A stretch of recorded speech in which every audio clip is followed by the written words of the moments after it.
recorded? Okay. So since the recording started now, let's go over this again. We open RevMan. Under the data and analysis section, by double-clicking it, we got our comparison, which is over the scope clip versus through the scope clip for gastric ulcers. We right-click and we click Add Outcome. Here you select either dichotomous or continuous on the basis of the outcome that you are going to add right now. So right now I'm going to add 30-day mortality as an outcome. So I'll click dichotomous here and not continuous. Let's just say if I were adding hospital stay right now, I'd click continuous. But okay, we click next. We add the name of the outcome. So it's 30-day mortality. Group label 1 is over the scope clip and group label 2 is through the scope clip. Next. Now we keep the statistical method as this, Mantle and Hensel. We do not change this and we are not concerned with this. And honestly, even I don't know what this is supposed to mean, but it's fixed. Okay, so we do not mess with this. We are concerned with this and this, the analysis model and the effect measure. So right now, I'll give you guys a brief mention of what this is and what we should choose. And we will discuss this in detail after this, okay? So just remember that when you are doing the analysis, choose random effects. Change it from fixed effect to random effects. We will discuss this in detail in a little while. Then, for effect measure, you choose risk ratio. Okay, change it from odds ratio to risk ratio. Have a look at this again. This is for dichotomous outcomes specifically. The effect measure for dichotomous outcomes must always be risk ratio. And the analysis model, you have to change from fixed effect to random effects. And this will stay the same. Then we click Next. Keep this as totals and subtotals. Keep the confidence interval 95 for both. And don't click this. Next. Mention the name of your experimental group and the name of your control group. Keep the scale as 100. Basically, the purpose of mentioning this scale is that sometimes when the forest plot is generated, it is very small. You cannot focus on it. So if you keep the scale as 10, which is a smaller number, basically the forest plot gets magnified. So let's just, keep it 100 for a while. And then we'll see what we mean by, it being small and how it magnifies it.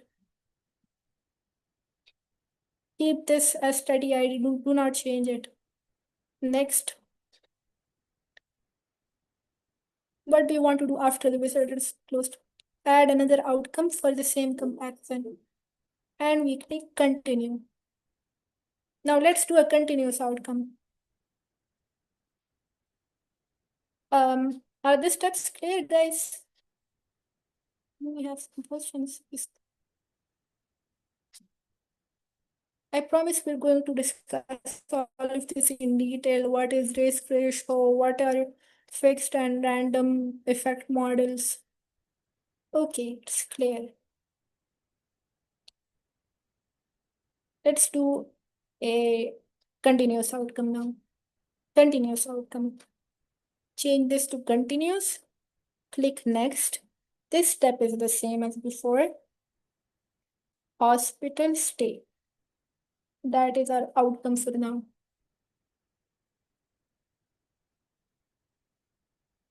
Change it to random effects.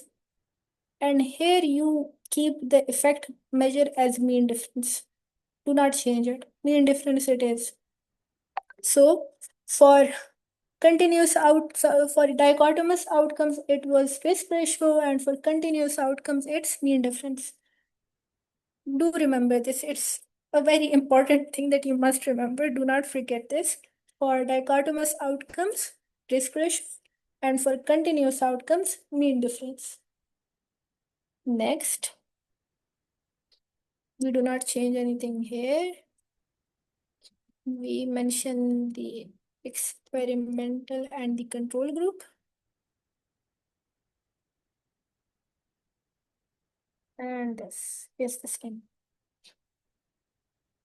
Okay, so now we have one continuous and one dichotomous outcome. So let's not add more outcomes because I hope these are enough, but we can add more if you guys don't understand later on. Nothing. I don't want to do anything. Finish. Now, interestingly, we double click data and analysis. We got the comparison. We double click the comparison. And guess what we got? We got our outcomes that we added. So see the plus minus sign?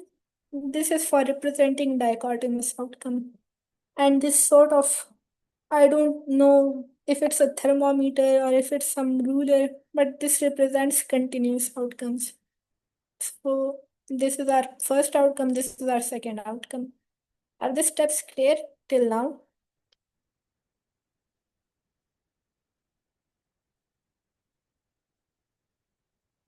It's Mike.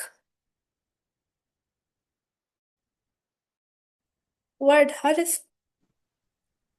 Is Yes, something ma'am. It is. Yes, okay? ma'am. It is saying like studies are zero, participants also zero. So can you explain what does that mean? Where is it saying that? Wait. In the screen only. Oh, Data here. analysis. Yes, yes, ma'am. Okay, we're going to get to this part. Okay, Because ma'am. you know why it's saying that? It's because we haven't added our data yet. We'll go to the extraction sheet and we'll take our data from there and we'll add it here. Then it will show, Mm. the number of studies as well as the number of participants. Is that clear? Okay, ma'am. Okay, okay, ma'am.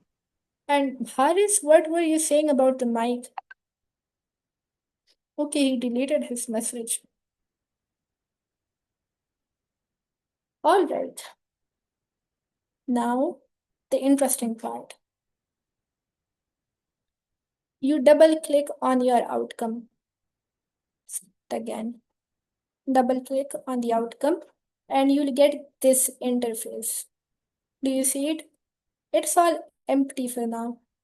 So what do? We do something very interesting. You click here, add study data. Now, since my outcome is 30-day mortality, I'll go to my extraction sheet. Wait a second. I'll go to my extraction sheet and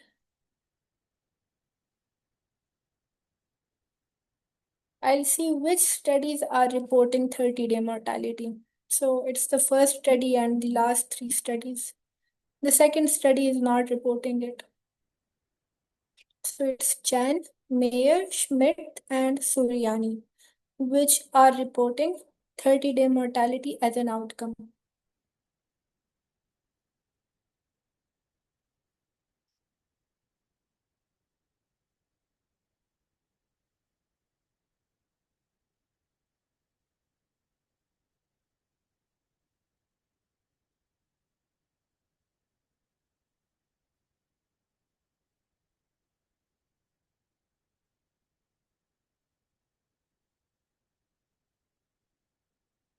So since this study was not reporting 30-day mortality as an outcome, I excluded this and I selected the bottom three which were reporting it as an outcome, and we're going to add these.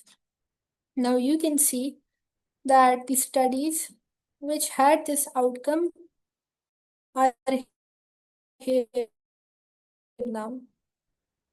And as dichotomous outcomes, We quantify it in terms of events in total for both the intervention and the control. Now, what the next step will be that we take the data from here for first study, copy it, and paste it here. And for the bottom three studies, copy it and paste it. See? Do you see the figure on the right? So this is what a forest plot is. Okay. And you can see it properly by clicking this option. We use this for adding the studies and this for displaying the forest part, and you can even download it from here by clicking save as. You can even change the format in which you save it. You can save it in PNG, in PDF, or in any format that you require. So this is the forest plot. Forest plot has been generated and we'll discuss this in a while. Now let's move on to the second outcome, which is a continuous outcome. We double clicked it, and as you can see, it is quantified as mean, standard deviation, and total. Same for the control group. We'll go to our extraction sheet for taking the data. So hospital stay is reported by the first study and the bottom three studies. So once again, Jensen is not reporting hospital stay as an outcome. We will repeat the same step. Add studies.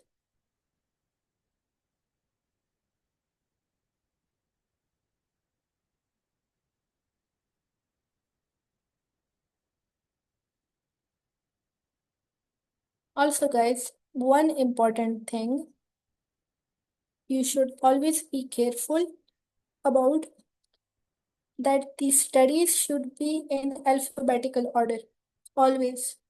Because when you're entering the data, the studies are sorted by alphabetical order.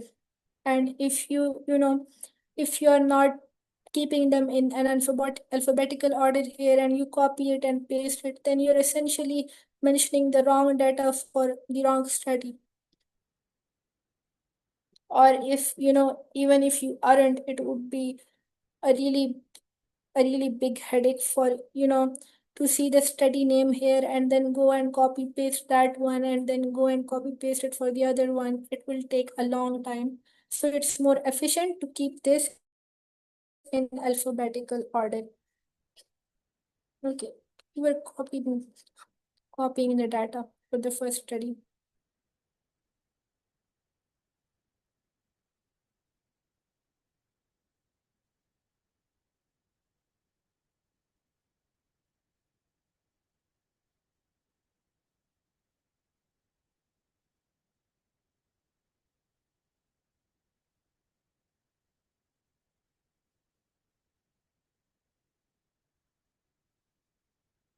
And we got the forest plot for this as well. Okay. So are the steps clear? Should we go into the details of forest plot, what it is, how to interpret it now? Do you guys want me to repeat the steps or anything? Yes, we have to do this for every outcome separately.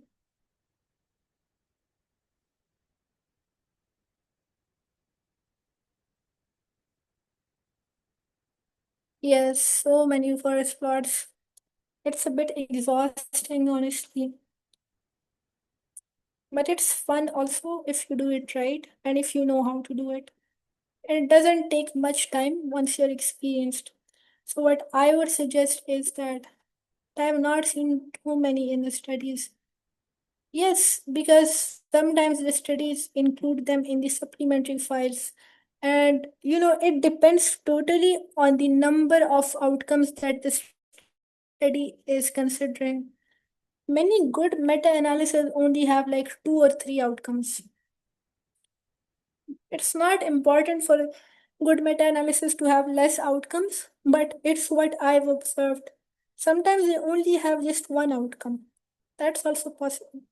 But that one outcome is a very important outcome, and it, matters a lot. It matters a lot to the people who, define clinical decision making and all. Okay. So should we move on to our slides? I've also made a few slides.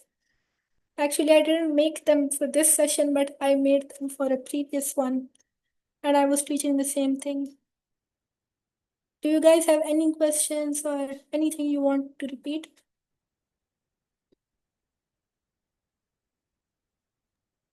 Yes, ma'am. It will be good if you can recap it once again for both. Okay.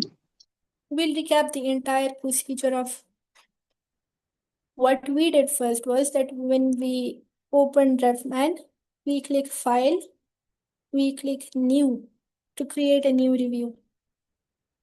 We click Intervention Review. Then next here you mention the name of your intervention and the name of your problem or your population.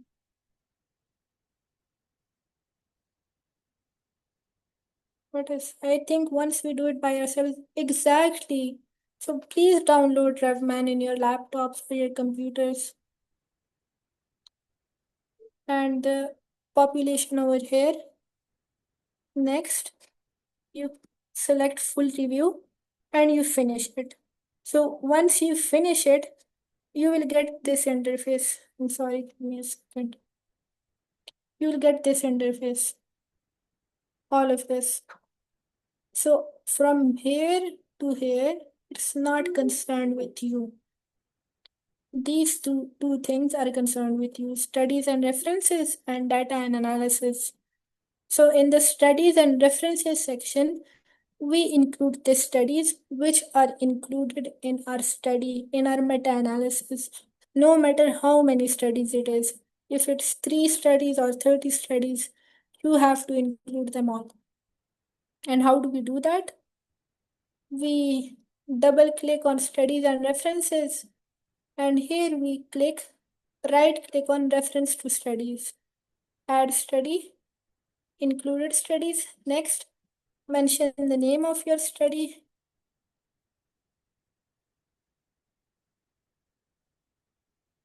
Add another study in the same section. You continue this until and unless you've added all of your studies.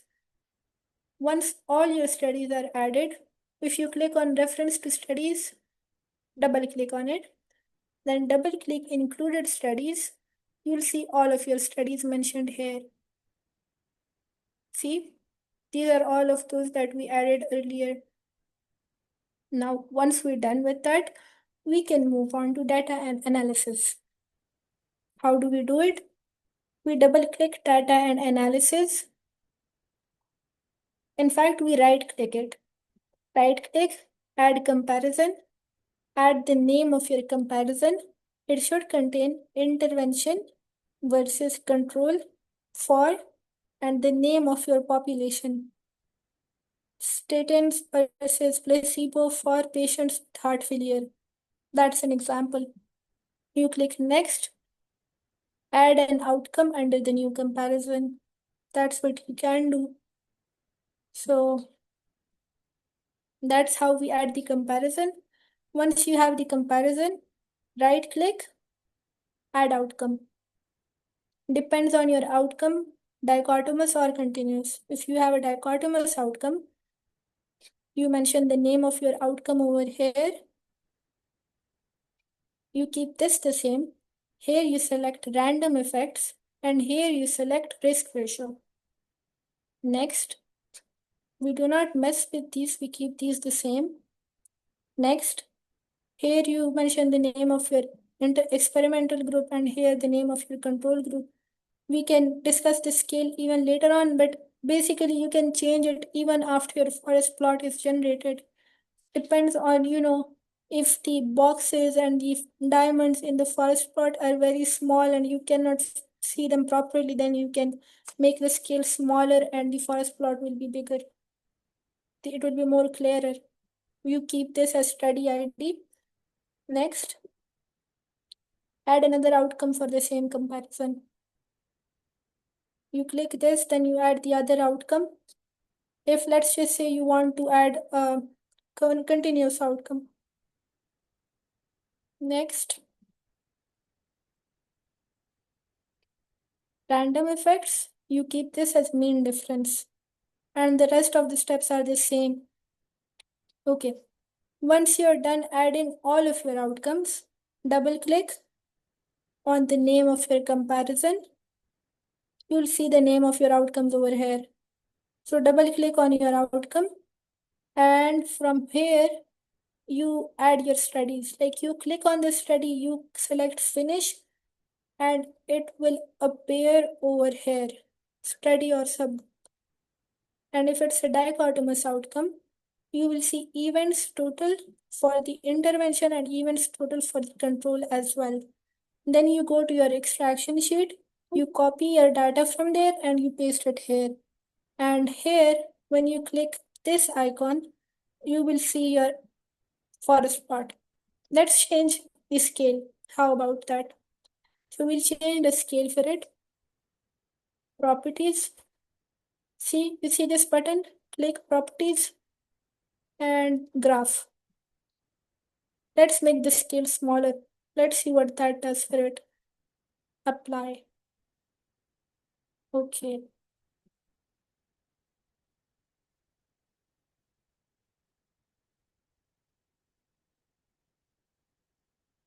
See, there's like a big difference in the forest plot now. It's more magnified, more expanded. Let's make it 100 again for comparison.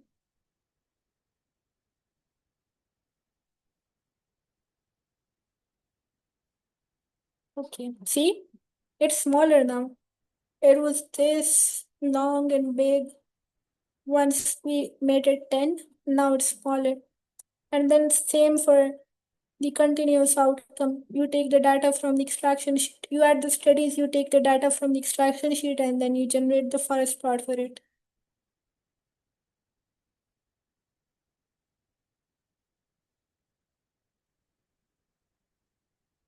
So the sole purpose, yes, that's the main purpose of it. But you can also do other tasks with it. Like if you have heterogeneity, you can, make forest plots which reduce the heterogeneity. You can carry out subgroup analysis with it, and we'll discuss that as well right now.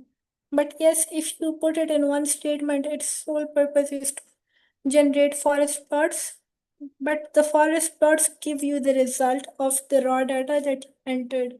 So it's basically the most important part of the meta-analysis.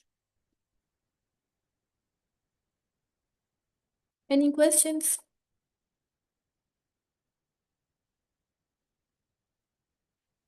Have a sip of water.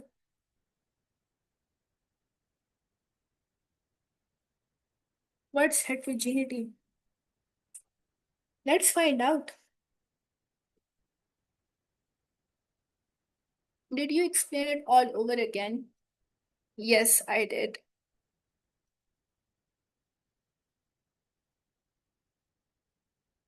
But in a very brief way, just to give a review, a recap before we move forward.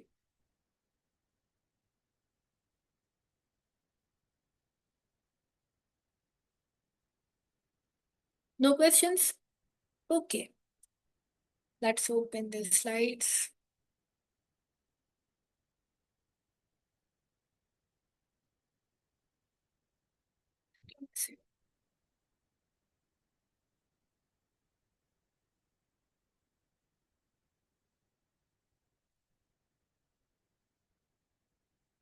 Interpretation of forest plots. So, as you can see, this is the forest plot for a continuous variable, and this is the forest plot for a dichotomous variable. Now, off the top of your head, if you were asked to identify which one is which, without, if you did not have this entire section, you just had this portion, just this one. How would you tell if it's a forest plot for a continuous variable or a dichotomous variable? I'll give you guys a hint. The colors.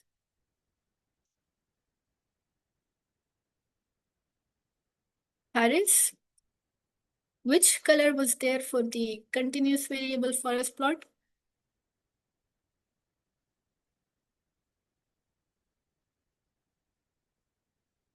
Blue was there for dichotomous variable. Yes, green was there for continuous variable. So if you have to identify the type of variable, you can do it by having a look at the color. Green for continuous and blue for dichotomous. See, this is for continuous and this is for dichotomous. Now let's talk about other differences. We mentioned that for continuous variables, we quantify it by using mean, standard deviation, and total, right? So if you had this portion as well, you'll have a look at this mean, standard deviation, and total, and you'll be able to tell right away that this forest plot is for a continuous variable. And let's have a look at this one. What does it say? Events and total. Just two things. You see, another stupid trick to knowing is that for dichotomous variables, we have two possibilities, right?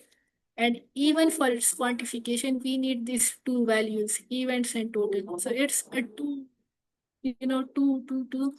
two for die for two, and it has two possibilities, and we need two values for its quantification. So that's how you can remember it. I hope I'm not confusing you guys further because this is already a bit difficult to understand. But okay, so these are the forest plots, as you can see, and we will discover what is a forest plot basically. So as I mentioned before, a forest plot is a graphical display used primarily in meta-analysis to show the results of individual studies included in the analysis and the overall combined estimate. Let's have a look at this. These are the results for the, for a single study, right? For an individual study in front of it, right? The events and total for the intervention in this study, the events and total for the control in this study, the weightage of this study. We will discuss the weightage as well, what this is, the risk ratio, and the confidence interval for this study. We'll discuss this as well. But what I'm trying to say here is that a forest plot, it shows the results of an individual study as well. And here it shows the pooled results. What are the pooled results? The pooled results are the total combined results of all these things, all these studies. See, total events, total risk ratio, and total confidence interval. Pooled risk ratio or pooled confidence interval is a better way to say it. So that's what a forest plot does. Now, what else does a forest plot show you? It shows you the effect size of each study. For example, odds ratio, risk ratio, and mean difference. Now, see, it shows that risk ratio was used for this variable or this outcome because it's a dichotomous outcome. And what is the pool risk ratio? It also shows you that. See, so this is called the effect size. Risk ratio is called the effect size. I hope you guys understand this. And for continuous, we have mean difference. So mean difference is the effect size for continuous outcomes. And risk ratio is the effect size for dichotomous outcomes. All right. What else do we see in a forest plot? We see confidence intervals for each effect size. Okay. Now we have the confidence interval for each study as well for individual studies. And we have the confidence interval for the pooled effect size as well. What are the implications of this confidence interval? We will also go into the details of that. Weight of each study, often represented by the size of the box for each study. Okay, let's have a look at that. See, this is the weight mentioned here. And this weight, it decides what will be the size of this box. Like this box corresponds to this study, this one corresponds to this one, same goes for all of these. And this is the diamond. And what does the diamond correspond to? The diamond corresponds to the pooled effect size and the pooled confidence interval. So this is what you see, and the pooled estimate overall summary effect often shown as diamond at the bottom. We already discussed this. And okay, size of box represents weight of each study. We already talked about that. One box represents the effect size of individual study. Mentioned that as well, that each box corresponds to an individual study. And diamond represents pooled estimate. That has also been discussed. And this is the value of heterogeneity mentioned here as I square. So I square represents heterogeneity. What is heterogeneity? What causes it? How can we decrease it? We'll talk about that as well. And this is the p-value, literally the most important thing. Just look at where you can find it in the forest plot for now, and then we'll talk further about it. Oh my God. Okay.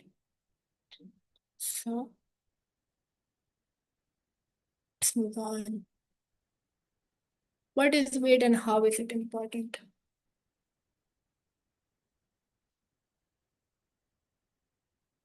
Okay, weight.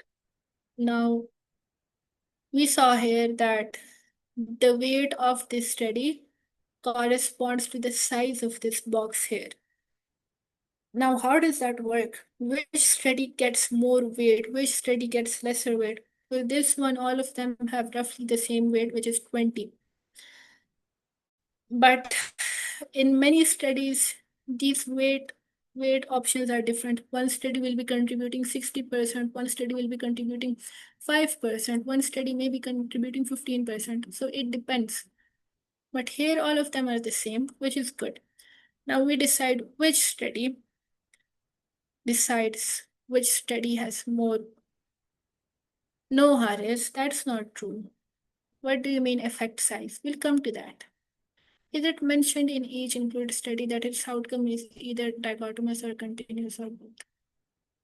It's not, but you can tell it by, the way they report the outcome. If the outcome is reported as event and total, then you know it's dichotomous. And if it's not, then um then it's a continuous outcome. No standard deviation. Okay. Okay. So I want to ask you guys a question. There is a study for which the population size is 3,000. And there's another study for which the population size is 300. Which study is better? Which study has better results? Yes, 3,000. 3,000. Yes, because the larger the population size, the more generalizable your results are. The results are generalized to a greater population. That's why a larger population size guarantees more precision if you talk about it generally. Okay, so one thing that determines the weight of the study is the sample size. If it has a larger sample size, it will have more weight. If not, it will have lesser weight. Is this point clear? Yes, ma'am. Okay. Now we have another point as well, something else which controls the weight of the study, and that is precision. Smaller, less precise studies get less weight. Now, how do we determine precision of the study? We determine it by confidence interval. So let me ask you guys a question quickly. Um, you know how there always is some sort of error in every value? Like no calculation is precise, right? We've all studied about errors and precision and everything you in physics, right? Guys, less than one. Yes, I know. Meeting is going to end. Okay, let's talk about this in the other meeting.